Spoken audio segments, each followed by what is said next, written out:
नमस्कार दोस्तों, स्वागत है आप सभी का आपके अपने चैनल सपोर्टिंग एजुकेशन एग्जाम में।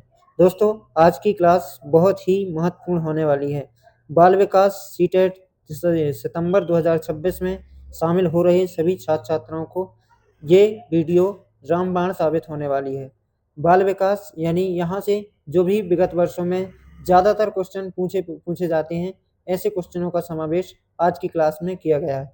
तो अंत तक बने रहें। देखिए, यदि आपको जो है सीटेट क्वालिफाई करना है तो किसी भी प्रश्न को हल्का नहीं समझना है, प्रश्न को समझते चलना है, क्योंकि सीटेट शुरू से ही हमेशा से ही समाज आधारित क्वेश्चन पूछता है। इसलिए आपको ध्यान रखना है और यहाँ समझते चलना है और स्वयं से भी आंसर लगाते चलना है। ठीक है ना?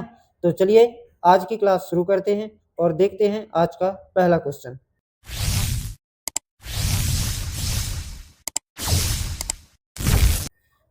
तो देखिएगा दोस्तों, आपकी स्क्रीन पर आज का पहला क्वेश्चन है, ध्यान से देखिएगा।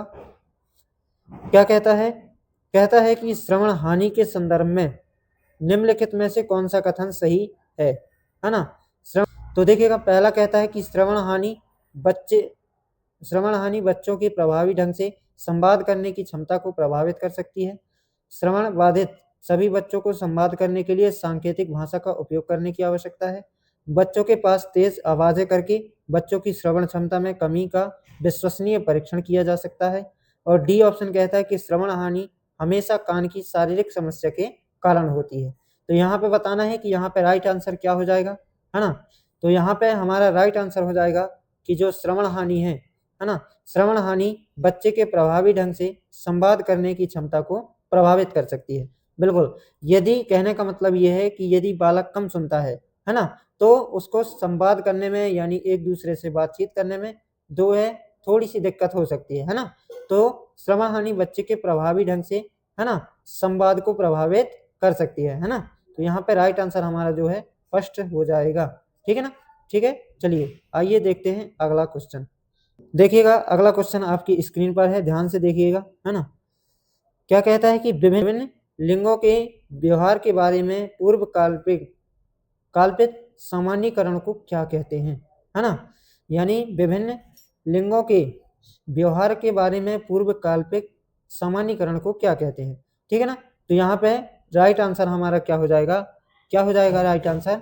राइट आंसर हमारा यहाँ पे हो जाएगा लिंग संबंधी रूढ़िवादिता। ठीक है ना? तो यहाँ सेकंड ऑप्शन हमारा सही हो जाएगा। ठीक है दोस्तों, चलिए आइए अगला क्वेश्चन देखते हैं। बहुत ही महत्वपूर्ण क्वेश्चन है। देखिए क्या कहता है? कहता है कि सुजाता नृत्य प्रतियोगिता में उत्साहपूर्वक भाग लेती है। ठीक है ना? क्या कहती है कि सुजाता नाम की एक लड़की है जो नृत्य यानी नाचने वाली प्रतियोगिता में उत्साहपूर्वक भाग लेती है, केवल इसलिए क्योंकि वह एक नगद प्रथम पुरस्कार जीतना चाहती है। सुजाता है, तो सुजाता क्या है यहाँ पे? देखिएगा, सिंपल बात क्या है कि सुजाता को जो है नृत्य प्रतियोगिता में क्या है उत्साहपूर्वक भाग लेती है। ठीक है ना? केवल इसलिए, वो क्यों भाग लेती है खेल प्रतियोगिता में? इसलिए क्योंकि उसको प्रथम पुरस्कार प्राप्त करना है। ठीक है ना? तो ये सुजाता क्या हो जाएगी?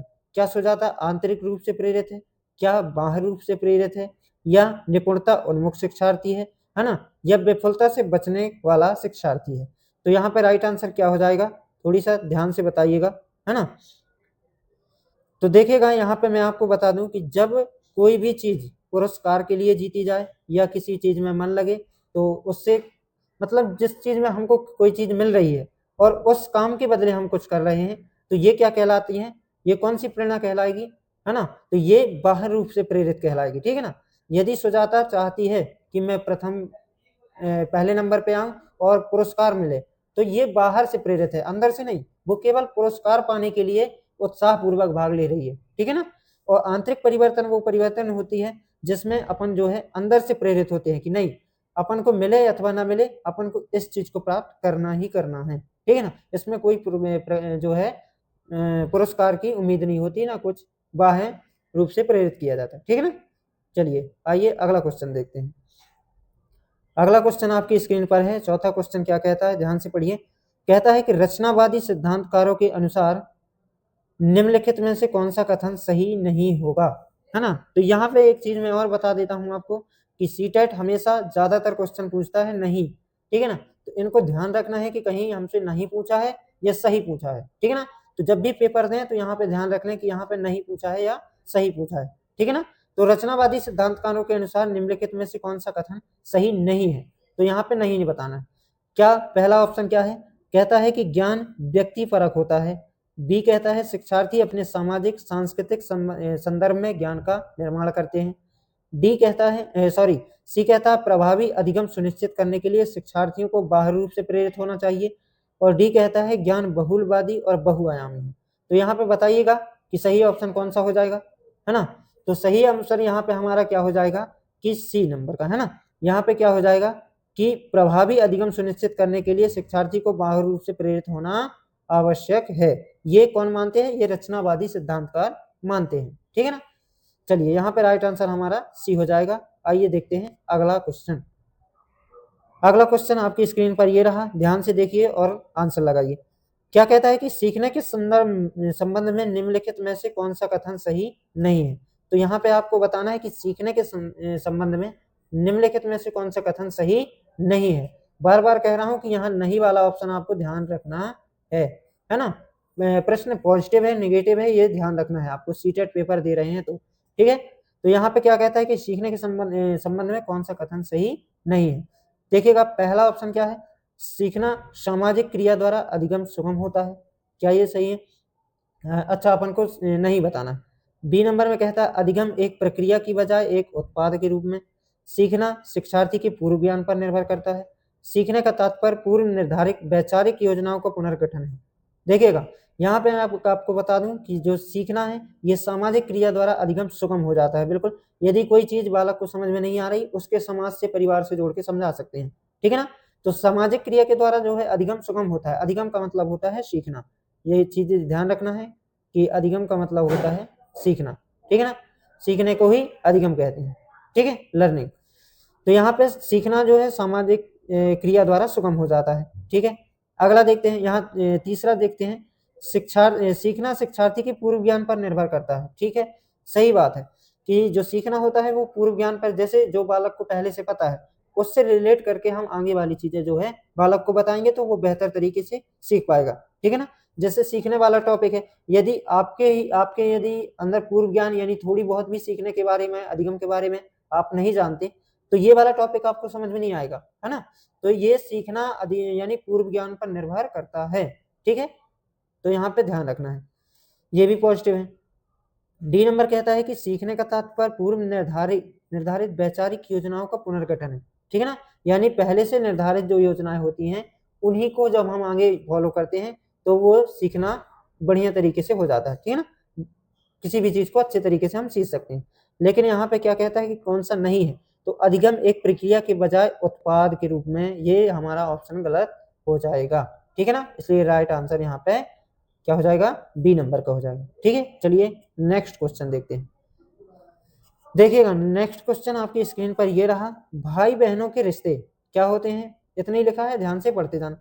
प्रश्न है भाई बहनों के रिश्ते माता पिता साथियों के साथ संबंधों में भिन्न होते हैं और बचपन के दौरान समाजीकरण में महत्वपूर्ण भूमिका निभाते हैं। ये तो मुझे सही लग रहा है ना, फिर भी आगे देखते हैं।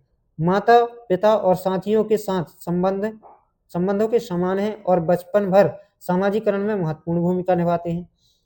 सी नंबर कहता है प्रारंभिक बचपन के दौरान ही महत्वपूर्ण भूमिका निभाते हैं। भाई बहन, है ना, भाई बहन सामाजिकरण में इसकी बहुत ही अधिक भूमिका नहीं होती। तो यहाँ पे बताइए कौन सा आंसर हो जाएगा भाई बहनों के संबंध में, है ना।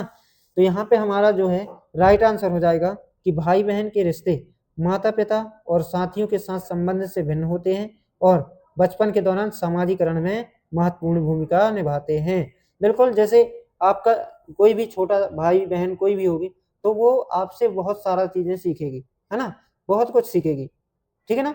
मम्मी पापा से जितना नहीं सीखेगी उतना आपसे सीखेगी, तो आपके पास रहेगा, आपसे सीखेगा, है ना। तो सामाजिकरण उसी को कहते हैं जब धीरे धीरे समाज का ज्ञान होने लगता, ठीक है ना।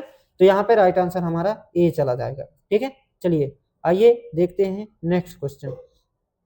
नेक्स्ट है 7वां क्वेश्चन आपकी स्क्रीन पर है, प्याजे के संज्ञानात्मक विकास को निम्नलिखित चरणों में घटित होने के रूप में वर्णित किया गया है। देखिएगा एक चीज और बता दूं, प्याजे से हर बार क्वेश्चन आता है सीटेट में, 2 से 3 नंबर का 4 नंबर का पूछता है, ठीक है ना। इसलिए प्याजे आपको पूरा पढ़ के जाना पड़ेगा, ठीक है ना। तो पियाजे के संज्ञानात्मक विकास के चरणों को निम्नलिखित में से कितने रूपों में बांटा गया है? तो यहाँ पे मैं आपको डायरेक्ट आंसर बता देता हूँ, है ना। तो यहाँ पे गुणात्मक रूप से भिन्न 4 चरणों में बांटा गया है, ठीक है ना, 4 चरणों में बांटा गया है। यहाँ पे राइट आंसर हमारा डी हो जाएगा, ठीक है। चलिए अगला क्वेश्चन देखते हैं फटाफट से। अगला क्वेश्चन आपकी स्क्रीन पर है, अपसारी सोच और अभिसारी सोच, है ना। इसको बताना है कि यहाँ पे क्या होगा। यहाँ पे क्या है कि अपसारी सोच क्या करता है, एकाधिक उत्तरों को प्रोत्साहित करता है, जबकि अपसारी एक सही समाधान पर केंद्रित है। क्या ये हो जाएगा? बी नंबर कहता है कि अपसारी एक सही समाधान पर केंद्रित है। तो यहाँ पे एक चीज मैं आपको समझा देता हूँ। अपसारी का मतलब होता है, अपसारी चिंतन जो होता है किसी समस्या को अलग अलग तरीके से सुलझाना, ठीक है ना। समस्या एक है, ठीक है ना। जैसे सीटेट की हमारे लिए एक समस्या है, लेकिन हमको उस समस्या का कई समाधान निकालना है कि हम कुछ यूट्यूब से देख के पढ़ें, है ना, कुछ जो है टेस्ट लगाएं, ठीक है ना, कुछ हम यूट्यूब में क्लासें देखें, जो पुराने क्वेश्चन पेपर हैं, ठीक है, उनके प्रश्न देखें। ये कहलाता है क्या, समस्या एक है लेकिन उसका समाधान हम कई तरीकों से ढूंढते हैं। तो ये कहलाता है अभिसारी चिंतन या अभिसारी सोच, सॉरी अपसारी सोच, ठीक है ना। अभिसारी क्या होता है कि किसी समस्या का एक ही समाधान होता है, ठीक है ना, यानी किसी भी समस्या, कोई भी समस्या है उसका एक ही समाधान निकलता है, ठीक है ना। तो यहाँ पे ध्यान रखना है कि क्या होगा इसमें। तो यहाँ पे आप लोग समझ ही गए होंगे कि हमारा राइट आंसर क्या हो जाएगा कि अभिसारी सोच एक से अधिक उत्तरों को प्रोत्साहित करता है, जबकि अभिसारी सोच एक सही समाधान पर केंद्रित है। यानी हमारा राइट आंसर यहाँ पे फर्स्ट ही हो जाएगा, ठीक है ना। यहाँ पे राइट आंसर फर्स्ट आ जाएगा, ठीक है ना। चलिए आइए अगला क्वेश्चन देखते हैं। अभी आप लोग मैं धीरे धीरे और भी वीडियो लेके आऊंगा, तो धीरे धीरे सारा चीज जो है क्लियर करता चलूंगा, ठीक है ना। अभी आप फर्स्ट टाइम भी देख रहे हैं तो इसमें थोड़ी सी आपको दिक्कत जाएगी, लेकिन धीरे धीरे जैसी क्लास देखते जाएंगे, ठीक है ना, तो वैसे वैसे आपको आसान क्वेश्चन लगने लगेंगे, ठीक है ना। अभी फर्स्ट में थोड़ी सा डर लगेगा, सारी चीजें हैं, पेपर देना है, लेकिन यदि आप देखते रहते हैं, कंटिन्यू चलाते रहते हैं वीडियो या क्लासें, तो आपको थोड़ी सा क्वेश्चन आसान लगने लगते हैं, ठीक है ना, पेपर के टाइम तक, ठीक है। तो आप लोग चैनल को सब्सक्राइब कर लें, है ना, और बेहतरीन तरीके से समझने के लिए अभी जैसे जैसे एग्जाम आएगा मैं आपको सारी चीजें क्लियर करता चलूंगा। और कई ऐसे जो है जो क्वेश्चन हमसे नहीं आ पाएंगे सीटेट के बारे में कैसे क्या है, उसके लिए हम कुछ ट्रिक भी लेके आएंगे, ठीक है ना। क्योंकि इस बार आप सीटेट जो है एकदम समझ आधारित क्वेश्चन पूछता है, तो इसलिए आपको अपनी समझ के उदाहरण दे देता है और उदाहरण के हिसाब से जो है क्वेश्चन पूछता है सीटेट, है ना।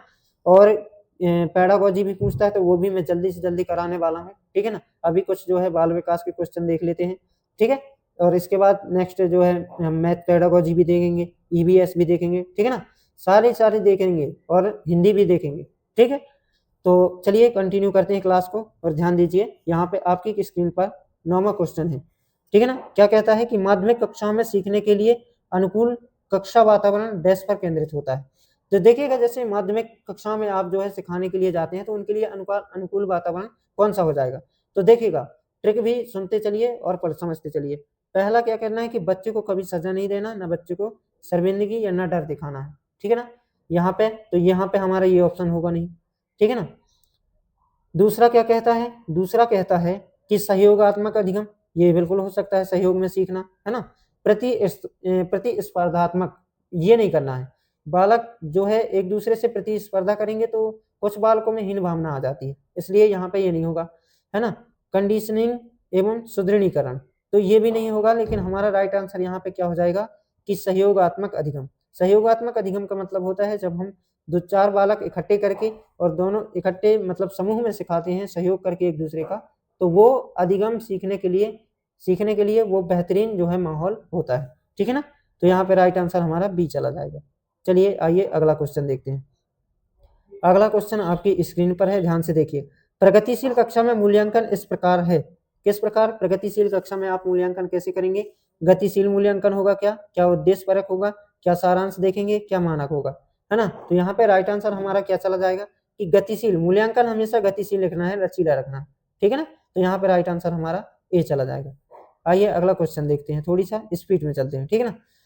प्रतिभाशाली बच्चों के संदर्भ में निम्नलिखित में से कौन सा कथन सही है। तो देखिएगा यहाँ पे पूछा है सही कौन सा है, ठीक है ना। तो प्रतिभाशाली बच्चों के बारे में क्या कौन सा कथन सही है। ए कहता है कि प्रतिभाशाली छात्र अन्य छात्रों की तुलना में अपेक्षाकृत उन्नत गति से सीखते हैं, बिल्कुल ये सही है, इसलिए यहाँ पे हमारा राइट आंसर यही हो जाएगा शायद, है ना।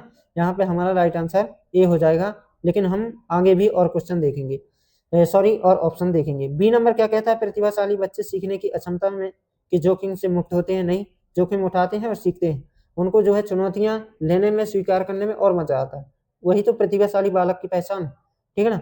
सी नंबर कहता है प्रतिभाशाली बच्चे निश्चित रूप से सभी क्षेत्रों में उत्कृष्ट प्रदर्शन करते हैं, चाहे वो शैक्षणिक हो या सामाजिक या भावात्मक। ऐसा अपन बिल्कुल नहीं कह सकते कि जो है सभी क्षेत्रों में बालक जो है उत्कृष्ट प्रदर्शन करेगा। प्रतिभाशाली बालक है हाँ, लेकिन ये नहीं है जरूरी कि वो हर क्षेत्र में जो है उत्कृष्ट प्रदर्शन करे, अच्छा प्रदर्शन करे, ठीक है ना, इसलिए यहाँ पे ये निगेटिव हो जाएगा, ठीक है ना। और यहाँ पे डी नंबर का क्या क्या है, प्रतिभाशाली छात्र हमेशा खुश, लोकप्रिय और अच्छी तरह से समायोजित होते हैं, यहाँ पे ये भी नहीं होगा, ठीक है ना, यहाँ पे ये भी नहीं होगा। तो यहाँ पे हमारा राइट आंसर जो है फर्स्ट के साथ चला जाएगा, इसलिए हमारा यहाँ पे जो है प्रतिभाशाली छात्र क्या होते हैं कि अन्य छात्रों की तुलना में अपेक्षाकृत उन्नत गति से सीखते हैं, यानी कोई भी चीज यदि हम पढ़ा रहे हैं तो जो प्रतिभाशाली बालक होगा वो उस चीज को जल्दी सीख जाएगा, जल्दी से पकड़ लेगा, कनेक्ट कर लेगा, ठीक है ना। तो यहाँ पे राइट आंसर हमारा जो है ए नंबर का सही हो जाएगा। आइए 12वां क्वेश्चन आपकी स्क्रीन पर ये रहा, निम्नलिखित में से कौन सी सार्थक सीखने की एक प्रभावी स्मृति तकनीक नहीं है, यहाँ पे नहीं पूछ रहा है, तो देखिएगा बालक को यहाँ पे क्या करना है, रटने का अभ्यास नहीं करवाना है, ये तो पहले काट दीजिए, निगेटिव पूछा है, निगेटिव, ठीक है ना। स्मरणात्मक तकनीकें, यहाँ पे ये सही हो जाएगा। अवधारणा मानचित्रण बिल्कुल सही है ना। पूर्व अभ्यास ये भी हम करवा सकते हैं। यहाँ पे कौन सा तकनीक नहीं पूछा है, तो नेगेटिव हमारे पास रटने का पूर्वाभ्यास। कभी भी बालक को क्लास में रटाना नहीं है, समझ आधारित शिक्षण जो है करवाना है, ठीक है ना। तो यहाँ पे राइट आंसर हमारा क्या चला जाएगा, बी चला जाएगा। चलिए आइए अगला क्वेश्चन देखते हैं। अगला क्वेश्चन आपकी स्क्रीन पर है, क्या कहता है कि निम्नलिखित में से किसने सामान्य बुद्धि की अवधारणा की आलोचना की और बुद्धि का एक वैकल्पिक सिद्धांत प्रस्तावित किया। तो यहाँ पे कौन है, तो यहाँ पे कौन हो जाएगा, बुद्धि के संबंध में जब भी क्वेश्चन आ जाए तो यहाँ पे ध्यान रखना है हार्वर्ड गार्डनर, है ना, गार्डनर को याद रखना है, ठीक है ना। यहाँ पे बी नंबर हमारा जो है सही हो जाएगा, बी ऑप्शन सही हो जाएगा। 14 क्वेश्चन आपकी स्क्रीन पर है, लॉरेंस कोहलबर्ग ने बच्चों के नैतिक विकास का अध्ययन करने के लिए किस विधि का प्रयोग किया है। देखिएगा ऐसे क्वेश्चन सीटेट पूछता है ना, और ये चीजें ऐसी हैं जो आपको जो है थोड़ी सा कठिनाई जाएगी, लेकिन धीरे धीरे आने लगेंगी, इसलिए ध्यान से वीडियो को पूरा देखें। एक एक क्वेश्चन आपके लिए इंपॉर्टेंट है जब तक आपका पेपर हो नहीं जाता, ठीक है ना। तो यहाँ पे ध्यान से देखते जाए। चलिए देखते हैं यहाँ पे क्या कहता है। 14वां क्वेश्चन कहता है कि लॉरेंस कोहलबर्ग ने बच्चों के विकास, नैतिक विकास का अध्ययन करने के लिए किस विधि का प्रयोग किया है ना। तो यहाँ पे कौन सी विधि का प्रयोग किया है, तो यहाँ पे क्या किया है कि बच्चों के सामने नैतिक दुविधाएं प्रस्तुत करना और उनकी प्रतिक्रियाओं का विश्लेषण करना, ठीक है ना। तो यहाँ पे इसको ध्यान रखना है, सी वाला ऑप्शन हमारा सही हो जाएगा, ठीक है ना। चलिए थोड़ी सा स्पीड से चलते हैं। वाइगोत्स्की से एक क्वेश्चन आएगा, है ना, ये भी ध्यान रखना है। 15वां क्वेश्चन वाइगोत्स्की से। लेव वाइगोत्स्की का मानना था कि विकास क्या होता है, प्रकृति में असंगत है ना, अनुवांशिक प्रोग्रामिंग का प्रकटीकरण है, परिपक्वता से प्रत्यक्ष परिणाम होते हैं। तो यहाँ पे कौन सा ऑप्शन हो जाएगा, तो देखिएगा यहाँ पे तीन ही ऑप्शन है, यहाँ पे डी ऑप्शन नहीं जुड़ा है, ठीक है ना। चलिए इसको देख लेते हैं बाद में, आज जो है 19 क्वेश्चन आपको करवाऊंगा, ठीक है ना। इसमें एक ऑप्शन ही पता नहीं कहाँ चला गया, ठीक है। चलिए इसके लिए माफ़ी चाहेंगे, लेकिन थोड़ी सा मिस्टेक हो जाती है ना। चलिए इस क्वेश्चन को देखते हैं। डिसलेक्सिया से जूझ रहे छात्रों को पढ़ना सिखाया जा सकता है। डिसलेक्सिया, तो डिसलेक्सिया यहाँ पे जो है, जो लेखन विकार होते हैं, पढ़ने संबंधी विकार होते हैं, ये भी क्वेश्चन आते हैं सीटेट में, है ना, पूछे ही जाते हैं, इसलिए इनको भी ध्यान रखना है, ठीक है ना। तो यहाँ डिसलेक्सिया से जूझ रहे बालक को, डिसलेक्सिया का मतलब होता है पढ़ने संबंधी विकार, है ना, बालक पढ़ने में कठिनाई महसूस करता है, ठीक है ना। तो यहाँ पे ध्यान रखना है डिसलेक्सिया। डिसलेक्सिया से क्या होता है कि जूझ रहे, कैसे सिखाया जा सकता है, तो यहाँ पे क्या कैसे सिखा सकते हैं, यहाँ पे व्यवस्थित ध्वन्यात्मक प्रशिक्षण के माध्यम से हम बालक को सिखा सकते हैं, ठीक है ना, डिसलेक्सिया से जूझ रहे बालक को, ठीक है ना। डिसलेक्सिया ध्यान रखना, डिसलेक्सिया जो विकार होता है ये पढ़ने संबंधी विकार होता है, ठीक। चलिए आइए अगला क्वेश्चन देखते हैं। अगला क्वेश्चन आपकी स्क्रीन पर है, निम्नलिखित में से कौन सी कक्षा में प्रभावी प्रतिक्रिया की विशेषता है, ठीक है ना। तो यहाँ पे यह कार्य के अंत में ही दिया जाना चाहिए, यह व्यापक और सामान्य है, सी कहता है यह केवल परिणामों पर केंद्रित है, यह समायोजित और विशिष्ट होता है। तो यहाँ पे ध्यान से बताइएगा कौन सा हो जाएगा, है ना। तो यहाँ पे हमारा यह क्या होता है, समायोजित और विशिष्ट होता है ना। निम्नलिखित कौन सी कक्षा में प्रभावी प्रतिक्रिया की विशेषता है ना। तो ये कैसी होती है, समायोजित और विशिष्ट होती है, ठीक है ना, डी नंबर का। चलिए आइए अगला क्वेश्चन। अब अगर डिस्ग्राफिया, अभी हमने डिसलेक्सिया देखा था, डिसलेक्सिया का मतलब होता है पढ़ने संबंधी विकार और डिस्ग्राफिया का मतलब होता है लिखने संबंधी विकार, ठीक है ना। तो 18वां क्वेश्चन हमारा हो जाएगा कि तंत्रिका संबंधी विकार जिसमें अक्षर, अब देखिए लिखने संबंधी विकार किसमें हो जाएंगे, यहाँ पे दिया है तंत्रिका संबंधी विकार जिसमें अक्षर और आकृति बनाने में परेशानी होती है। अक्षर कैसे बनाओगे, मान के चलो आ बनाना, तो आ बनाने के लिए मान के चलो आ ये बना दिए, अब छोटा आ है ना। अब बाला कैसे बना रहा है, ठीक है ना, उल्टा बना दिया। तो इसका मतलब क्या है कि उसको डिस्ग्राफिया है। डिस्ग्राफिया मतलब बोलने में नहीं, लिखने में दिक्कत है। इसको आ तो बोलता है, वो आ बोल रहा है, आ यदि ना बोल पाता है तो इसको वो हो जाता है डिसलेक्सिया, लेकिन आ इस सही बोलता है, लिखता गलत है, तो यहाँ पे डिस्ग्राफिया हो जाएगा, है ना। और लिखने अक्षर और आकृति बनाने में परेशानी हो रही है, तो यहाँ पे क्या हो जाएगा, डिस्ग्राफिया एक क्या है, तंत्रिका संबंधी विकार जिसमें अक्षर और आकृति बनाने में परेशानी होती है, ठीक है ना, यानी लिखने संबंधी विकार है, ठीक है। चलिए अगला क्वेश्चन देखते हैं। अगला क्वेश्चन आपकी स्क्रीन पर है, कहता है प्रतिभाशाली बच्चों को शिक्षित करने का वह तरीका जिसमें उन्हें पाठ्यक्रम में असामान्य रूप से तीव्र गति से आगे बढ़ाया जाता है क्या कहलाता है ना। तो यहाँ पे क्या कहलाएगा, इसको कहते हैं, क्या कहते हैं, त्वरण, ठीक है ना। ये डायरेक्ट क्वेश्चन आ सकता है सीटेट में, इसलिए ध्यान रखना है कि प्रतिभाशाली बालकों के लिए ऐसा कौन सा तरीका जिसमें पाठ्यक्रम में असामान्य रूप से तीव्र गति से आगे बढ़ाना, तो ये कहलाता है त्वरण, यानी, ठीक है ना। तो यहाँ पे हमारा सी आंसर सही हो जाए।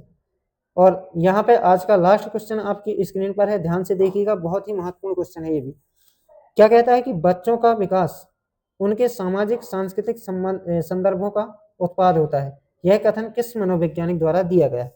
तो देखिएगा, एक चीज और मैं बता दूं कि जहां पे सामाजिक संस्कृति की बात आ जाए तो वहां पे लेव वाइगोत्स्की को ही माना है, क्योंकि इन्होंने माना है कि हर चीज जो है समाज से होती है, ठीक है ना। तो यहाँ पे राइट आंसर हमारा क्या चला जाएगा, यहाँ पे हमारा राइट आंसर सी चला जाएगा, ठीक है। तो ध्यान रखना है। तो दोस्तों मैंने आपको यहाँ पे जो भी क्वेश्चन करवाए हैं वो एकदम बेहतरीन क्वेश्चन है ना। ये डायरेक्ट आपकी जो है क्लास आपकी जो है पेपर में आ सकते हैं, इसलिए आप लोग चैनल को सब्सक्राइब कर लें, अपने दोस्तों को शेयर करें, और धीरे धीरे ऐसे वीडियो आते रहेंगे और ऐसी क्लासें लाता रहूँगा ताकि आपको भी बोझिल ना हो और धीरे धीरे आपकी तैयारी भी होती रहे, ठीक है ना। आप ये बिल्कुल ना सोचे कि अभी हमारे पास टाइम है, यदि वाकई सीरियस हो, है ना, सीटेट के लिए क्वालिफाई करना है तो चैनल को आज ही सब्सक्राइब करें, शेयर करें, ठीक है ना। तो चलिए मिलते हैं नेक्स्ट क्लास में, तब तक के लिए जय हिंद।